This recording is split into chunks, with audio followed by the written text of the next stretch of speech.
Good morning, everybody. My name is Made Ayu Marthini. I'm Deputy Minister for Marketing at Ministry of Tourism, Republic of Indonesia.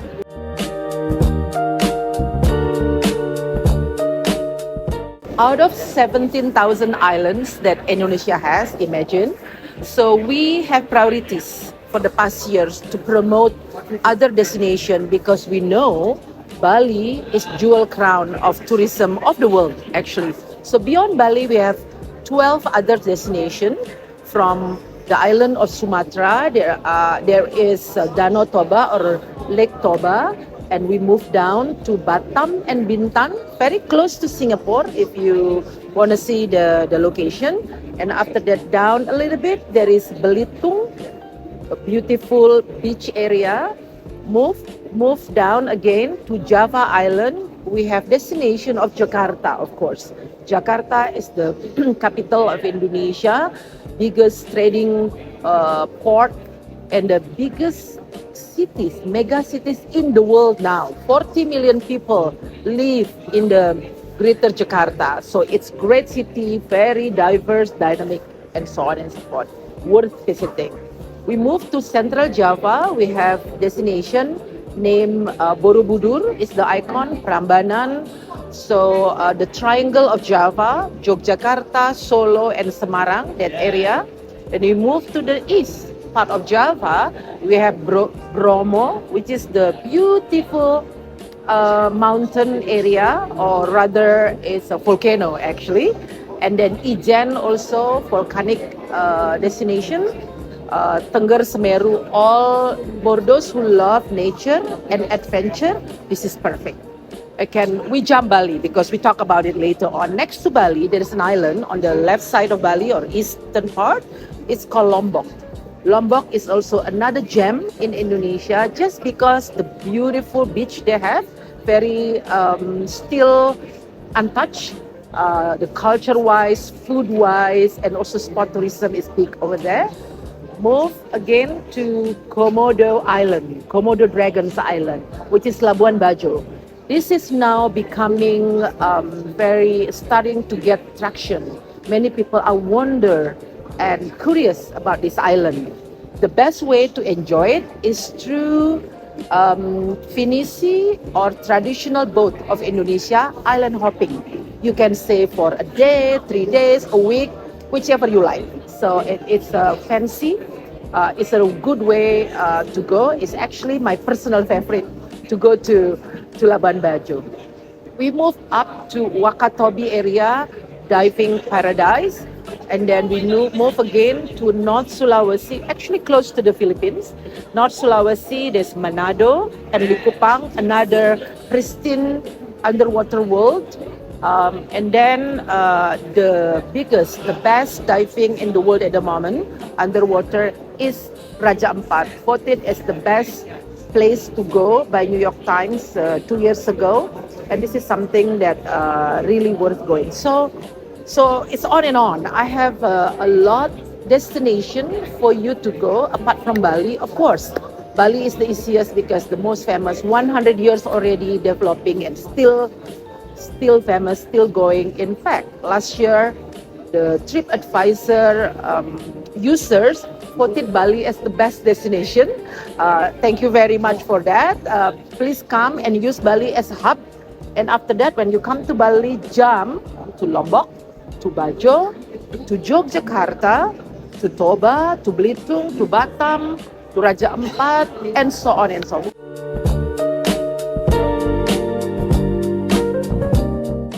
That's why this year our theme for tourism in Indonesia is quality tourism.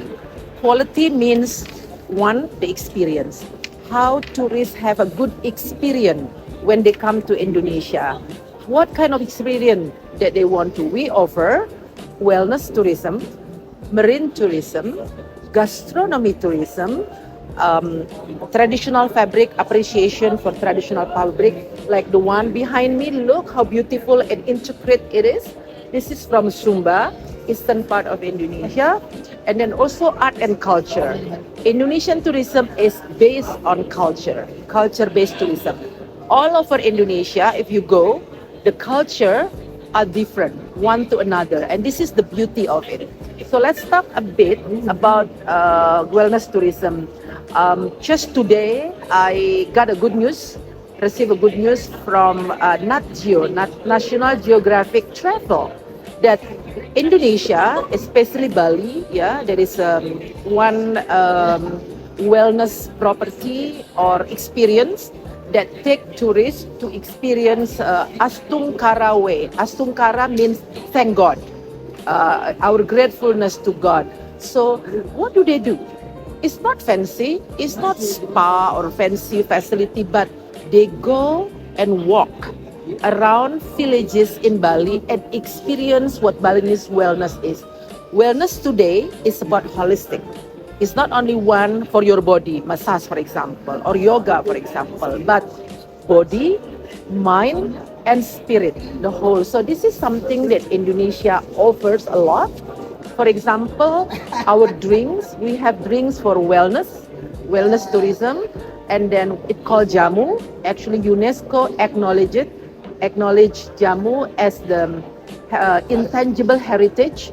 Why? Is ginger there, turmeric there, and when we, our ancestor, our elders, make jamu, they have also prayers, like a good praying that whoever drink this will bless, will have a good day, for example. And we believe it because that's why in Indonesia, not only we have a barista for coffee, but there is also barista for jamu. They call it acaraki.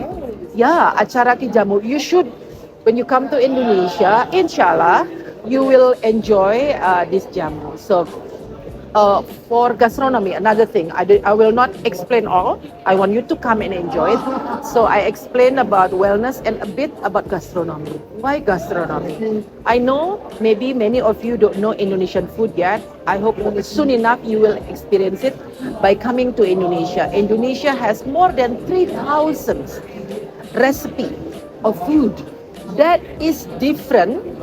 There is no unanimity, homogeneity, because from food from Sumatra Islands even different. North part are different than western part, southern part. Java are different. West, central, east different food. In Bali, different food. Lombok, another one. Eastern part are so with a lot of spices. So why? That's why they call Indonesia a spices island. When you eat our food, there are layers of spices. And the spice is not from chili that makes you spicy or hot, but this is layer of spice. So we are very proud of it.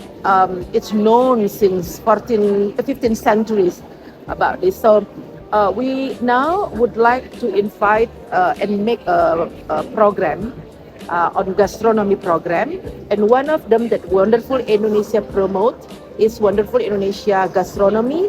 Last year we had it in September, October. This year, once again, we will have it in October. Hopefully, you can come and enjoy. We will have it in Yogyakarta, Central Java now for this gastronomy. And variety of food can be also experienced in itself for tourists.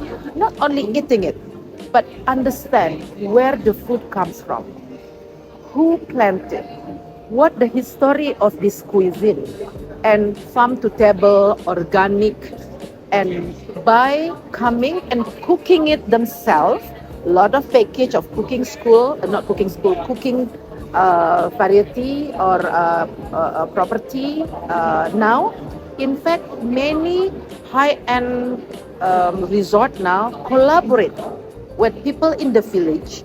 For example, if I may to name Aman Group, for example, in Yogyakarta, they have kitchen of Bapak Bilal. Bapak means to respect elderly. Bapak is Mr.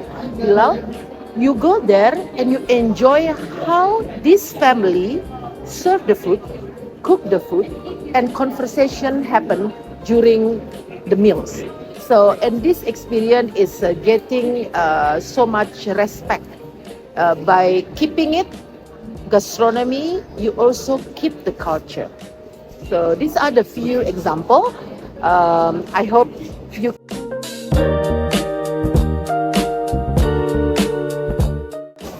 Thank you so much for that questions.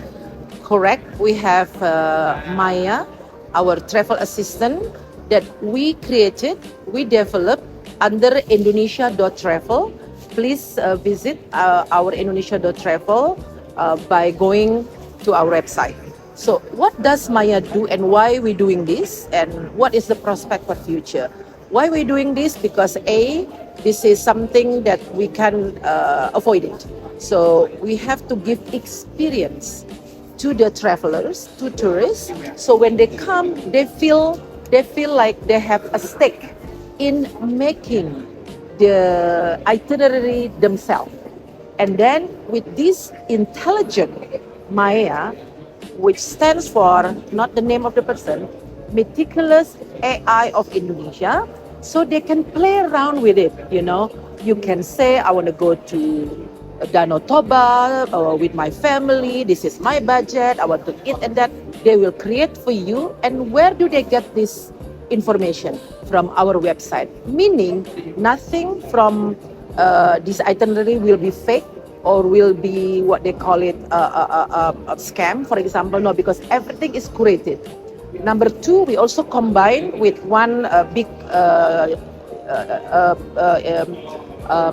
technology company which has very good security. So that way you can create your itinerary.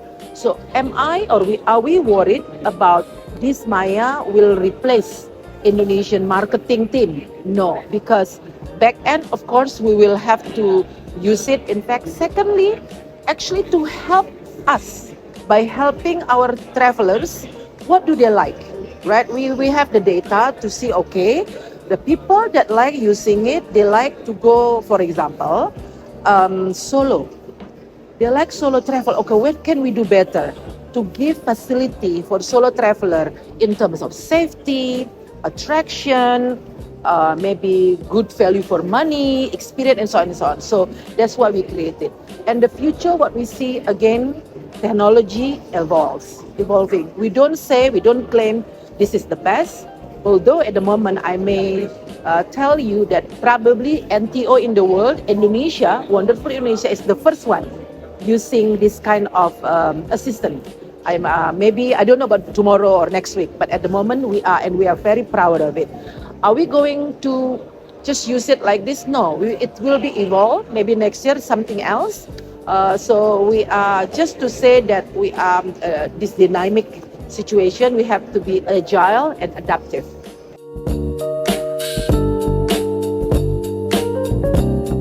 It's actually for data is combination of all. So we are tirelessly improving this. One, of course, data from our own team. Secondly, user-generated content. Of course, third, we work with third party also to put. So every time, for example, to putting information, this is 2026. We have a lot of events, for example, international event, national event, regional event. We have to fill in this data and there so it's available. Secondly, we invite users to use it. That way, Maya becomes smarter, right? So we do that. And thirdly, of course, with the help of our stakeholders, we will enrich Maya by that.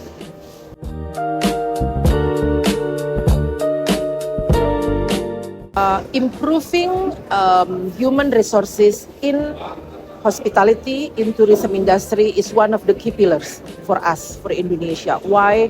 Because we have such a big population, almost 280 million people, and tourism becoming more and more important as engine of growth. So that's why the availability, the affordability of education in tourism becomes very important. Ministry of Tourism has 6 tourism polytechnic that under ministry, but other like private sector, Ministry of Education has also. It's never enough. So we improve all the time. Our syllabus for education are very dynamic. We work a lot with other countries That's why through ATF, for example, we have collaboration, we have MOU with many tourism school. The one that we have for a long time is with Swiss, for example, with ASEAN countries, with Japan, China.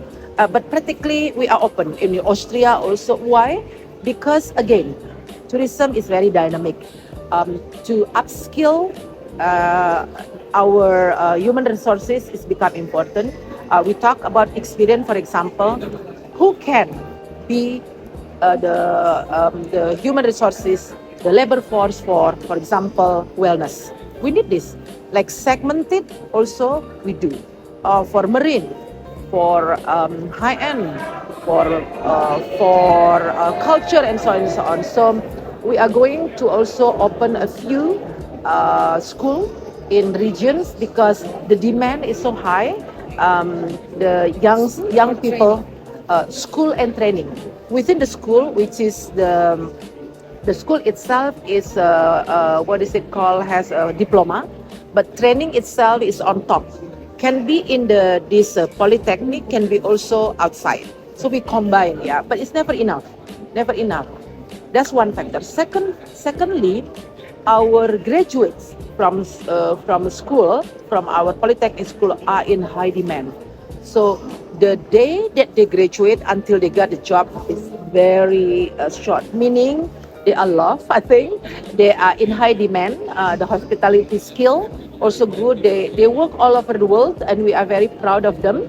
And again, they're very dynamic. When they're young, they work, and after that, when they have family, they set up, they come back again and work in our ecosystem, tourism ecosystem.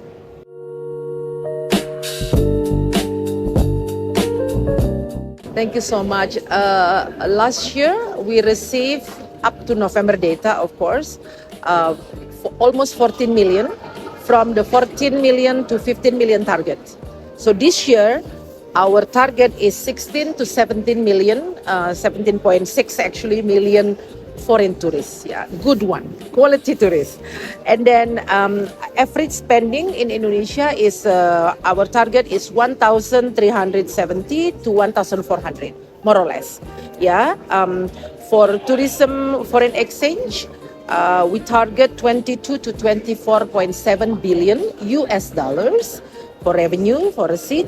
And then don't forget tourism workforce that we talked about earlier. 26.53 million that we target this year, with domestic tourists, 1.18 billion trips within Indonesia, and then contribution of tourism to GDP. This is very important for growth, 4.6 to 4.7. So it's ambitious, but I think this is quite doable. Of course, we at the ministry, especially marketing team, working very hard on it. When you say what kind of lesson learned that we can share to others, perhaps stay true to ourselves. So explore what you're best at. Indonesia is blessed with nature, culture, the people. This is what we are promoting. This is what we would like others, tourists, to come to Indonesia, especially the one that curious about Indonesia, to come, to enjoy and enjoy and have experience with the people of Indonesia, which is world famous, very friendly, like me, very friendly, very warm and genuine. Because sometimes okay, you're hospitable, but it's part of your job. But for Indonesian, it's inherent. Embedded in their personality. Secondly, of course, the nature. 17,000 island, underwater world, the best in the world. Flora, fauna, geopark, mountain, volcanoes, lake, and so on and so forth. We are unbeatable. And then culture, 700 languages in Indonesia with 100 ethnic groups, 38 provinces, 17,000 islands. So really diverse. It's like, many say that it's like a continent itself, because every islands are different, and don't forget Indonesia divided by a Wallace Lane, west part of Indonesia and eastern part of Indonesia. The flora and fauna don't mix, so different. So we are very happy and proud that we have a lot of assets. So again, my takeaway is stay true to your DNA, to your uniqueness, and be and improve and boost that to serve or to give it the experience to tourists.